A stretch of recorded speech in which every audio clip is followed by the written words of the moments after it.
want to recognize the presence of our esteemed colleague from the District of St. Thomas, St. John, the Honorable Alma Francis Heyliger. Welcome. You good? Great. Good to have you. You're recognized at this time for your 7 minutes. Appreciate it.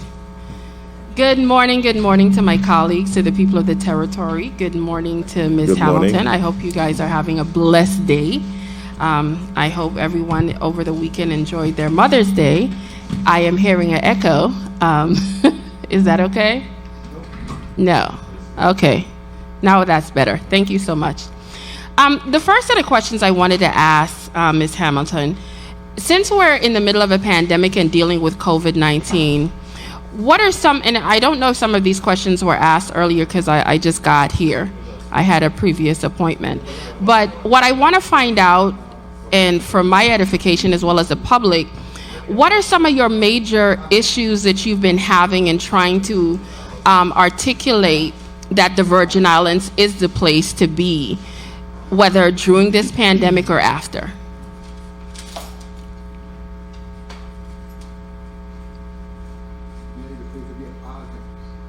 She again? We lose Miss Hamilton? I don't know. Is she still there? I don't know if she got disconnected. Take a recess. Recess. We may need to... Take a recess? Miss Hamilton, are you there? No. I think she might have gotten disconnected. I think we have a little technical difficulty. We'll take a 3-minute recess. 3-minute recess. Senator Francis Heyliger, you have 7 minutes. Thank you. You may so start much. from the beginning. Good morning once again, Ms. Hamilton. How are you? Good morning, Senator. How are you today? I am excellent. One of the things I was asking previously, we know that we have been rebounding as it relates to tourism here, as we see a lot of people are coming in on flights. Cars are being rented out, and we're looking forward to us going forward. But what I want to know from you, what are some of the things do you see that have been a disadvantage? Because I want us to be as robust as possible.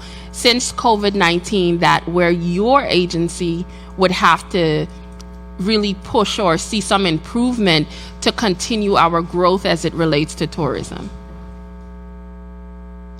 Yes, thank you, Senator. I think it speaks to some of the things in the testimony, and I hate to kind of keep beating the drum about the lack of cleanliness and the condition of our roads, but that does continue to plague us. And it reminds me of when everybody was trying to get medical tourism here in the Virgin Islands.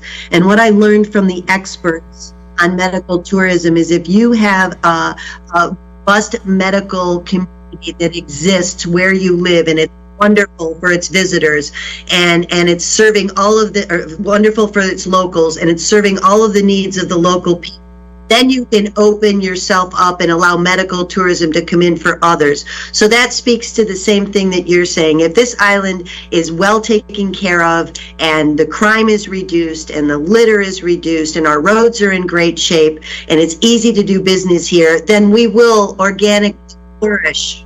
Well, one of the things, as you brought up, medical tourism, they touted the Charlotte Kemmerman Center years ago as an option as it relates to medical tourism. What are your thoughts regarding that now? Do you think that's something, once it's back online, that should be one of our primary focuses to really assist people with combining their health situation with dealing with tourism? Well, this is a kind of a sensitive issue, Senator. There is a saying on the island, when you have a pain, you get on a plane. So until we are able to fully service the people who live in the Virgin Islands, the locals of the Virgin Islands, I don't think we're ready to open our doors to other people. Okay. So what other aspects, so when you just spoke about medical tourism, what other aspects do you think that could be a balance, or do you think that we should make sure that the people are taken care of across the board and then expand to really promote ourselves as a tourist destination when it comes to medical issues? Absolutely. And not just medical issues, Senator, but look at our education system. You know, over and over in the 14 years that I've worked closely with the high schools here and trying to develop, as I mentioned earlier, we have very little vocational excellence in education when it comes to those Virgin Islanders who frankly aren't college bound. It's not what they're meant to do, and not everybody's meant to go to college. And you know, until we properly serve the Virgin Islanders, you know, what can we do for other people? Exactly. I happen to agree with you. Take care of home first, and then we could help the world. The other thing I want to ask you, one of the things that I used to do, because I really like researching and fully understanding, I would go to your website and pull down the numbers in regards to occupancy. And I would always see the large disparity between our beautiful island of St. Croix and the district of St. Thomas, St. John. Now, seeing that we see when it comes to hotel occupancy, visitors, etc., it's a little bit unbalanced. Because of COVID, and we're having this boom, what opportunities do you see potentially for St. Croix to potentially garner some more tourists in that district? Well, airlift is directly tied to accommodations. That's what airlines look at. And you used to have over 2,000 rooms, accommodations in St. Croix back in the 80s. And you now have about 800, not including, of course, the Airbnb. I'm talking about your traditional accommodations and all of that. So, you know, the key for St. Croix flourishing again is more hotel development. And we've said many times, the St. Croix Hotel Association, it doesn't necessarily mean these mega developments, mixed-use developments that can be very controversial depending on what beautiful shores they're trying to, you know, put themselves on. But if you were to take a lot of the properties that are there and be able to give financing to them and create these boutique style high-end hotels, that's a great vision for St. Croix. St. Croix is really poised to be one of the most underdeveloped vacation destinations because of the lack of hotel rooms that are there. It has so much potential for culture, for history, and especially with this new generation wanting all the organic experiences. St. Croix is perfect for that, but we have to have the hotel rooms. Well, I could not agree with you more. I am a strong advocate for our products when it comes to tourism, specifically in St. Croix, getting the benefit that it needs. But I also agree with you when it comes to these smaller boutique hotels, because we might not be able to create them on a grand scale time-wise, because some of these hotels have been trying to get built for years, but it might be easier to retrofit a 6-room or 8-room, and that could keep building the rooms so people could come. And with us trying to push St. Croix as a heritage destination as well, I mean, people love those types of ecotourism types of vacations, and we really have to start looking at other alternatives, whether through the private sector, even through private-public partnerships, in trying to get some of these buildings retrofitted to really benefit our overall tourism product here in the territory. You also touched a little bit on dealing with tips and individuals in the hospitality industry, and there were some concerns even with speaking to constituents.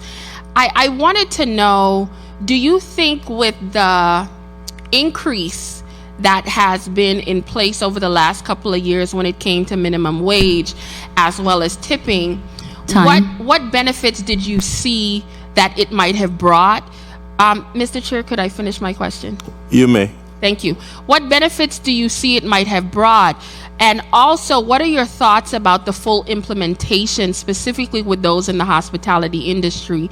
Because I had gotten a lot of complaints about individuals who had, the raises were there, but it wasn't being reflected on their check, similar to what my colleague had touched on a little bit. But every time some of them said they complained, they got threatened that they could lose their job just for even saying you're not following the law. Have you had or heard of issues like that? No, Senator, I am not aware of those issues. I mean, the law is very clear. You have to make minimum wage, and if you are a tipped employee and you are, you're going home at the end of the day with less than minimum wage, that's a problem, and that's something that should be addressed. And shame on any business that would threaten an employee or threaten for them to lose their job. The environment right now is very prime. If you're a waiter or a waitress or an hourly employee, you can pretty much pick and choose where you want to go. I understand that's not going to be the case long term, but okay. One last question, may I ask? Thank you. One of the things that for us as a people in reflecting a positive light, because when tourists come to the territory, one of the things that you find is that they want to interact. They want to have that good quality experience, how they talk, how people interact with them. And one of the things, because here in the territory, we have to deal with hurricanes, we have to deal with, unfortunately, a high crime rate. You have to dealing with this pandemic. People have lost jobs. They're now going back. Has your hospitality industry done anything in regards to the health and mental wellness of the employees? Because at the end of the day, when they head back into the workforce, how do they deal and interact with the tourists will leave a long-term reflection on us as a people as to whether people want to come back to the territory. How do you guys deal with health and mental wellness of employees? I'm probably not the right person to speak to that, Senator, because each of the individual businesses have their own initiatives that go on. We, as an association, we are not providing health or mental wellness sessions directly to them. However, every Monday, we blast out to membership all of the free opportunities and trainings, and some of them have included mental health and wellness through whether it's the National Restaurant Association, the Caribbean Hotel and Tourism Association, SBDC, all of these partner organizations that have been offering such trainings. We do promote that to them and encourage that they take those. Well, I'm very happy to hear that, because at the end of the day, we are a reflection of what we project to the people that come to our territory. And I think a happy Virgin Islander is a great Virgin Islander that will encourage people with a smile on their face to return to our territory. And in turn, we're blessed with the opportunity of greater economic growth and greater wealth here, so we could progress as a people. So I do appreciate all that your organization is doing in that regards. Thank you. Thank you, Senator. Thank you, Senator Francis Heyliger. Senator Francis Heyliger, you're recognized for your 5 minutes. Good afternoon, once again, audience. Good afternoon, colleagues. Good afternoon, Ms. Hamilton. Good afternoon. I have a couple of questions. First of all, I am one that believes that every little thing doesn't have to be legislated. I think a lot of things could be implemented through creativity as well as policy. I want to ask a question. What are your thoughts about ideas of marketing when it comes to marketing the territory? For example, one of the things that I have witnessed over the years, people spend a lot of time at airports. And what do you think about the Virgin Islands, whether through various agencies, tourism, everybody pooling together and saying, for example, we rent a space at an airport throughout, whether it's different countries or whatever, and we create almost like a little hospitality lounge, where at those lounges, while people are in these layovers, sometimes for hours, they could stop in, sit down, relax, but still learn a little bit about the Virgin Islands and maybe say, wait a minute, this could be a potential location for where I might need to go take my next vacation. What do you think about ideas such as that the Virgin Islands could potentially embark on as a way of marketing and promoting us to the world? Well, Senator, I think that's a really great idea. I think that it's a creative idea going into other airports. I know other destinations do it. I do know that, the marketing dollars for the U.S. Virgin Islands, remember, comes from that 12.5% room tax. Mm-hmm. And that's it. And, so of course we are strapped financially with our marketing dollars the last couple of years because the hotels have not been, most of them have not been open. And in addition to that, the legislatures over the years has allocated about $8 million out of that tourism revolving fund, regardless of the amount that is brought into it for other initiatives. Okay. And so there's always a constant battle of, the Commissioner of Tourism, I think, has maybe 13 or 14 million that he could use for the last 2 years. That's like the print advertising budget of Jamaica. So it's, Wow. it's like an economy of scale thing, if you know what I mean. I mean, basically, there's only so much money he has. If we want to do better, we need to invest more to get a greater return. Yes, ma'am. I got you. I also want to find out, as it relates to marketing, what do you think about us really focusing and tapping into larger markets? And when I talk about that, Africa, the continent of Africa is what, 1.2 billion. You have China, which is 1.4 billion. You have India, 1.4 billion. You have all of these different countries, but what do you think? I don't really see much marketing being pushed to a huge part of the world population. Do you think that is something we should tap into to really see our numbers grow here as it relates to tourism in the territory? If we had all the money in the world, sure. But when you have a limited budget, I think you have to be very targeted. And what makes most sense for us, since 90% of our business comes from the continental U.S., is focusing on those feeder markets where the direct lift comes in, and even the secondary or tertiary markets that feed into those. Over the years, there's been enough money left over strategically that they have tapped into, obviously, the Denmark market, because that makes sense for us with our history, and the Italian market. But remember, we do not have any international lift that comes in here. St. Croix could. Their airport's big enough.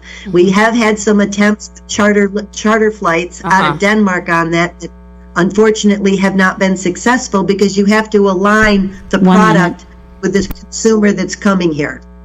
Well, excellent, and that's definite food for thought, because for me, I am looking at potential ways for us to expand and grow at some point. So from this conversation here, we're saying these things are possible, not only if we put the monies in, but also we create partnerships so the transportation is available, and knowing that St. Croix can accommodate stuff like this could potentially be another opening door and boom for their tourism market as well. Yes, ma'am. Absolutely. Thank you very much for that. Well, thank you so much. Enjoy the rest of your day. Thank you, Senator. Thank you, Senator Francis Heyliger.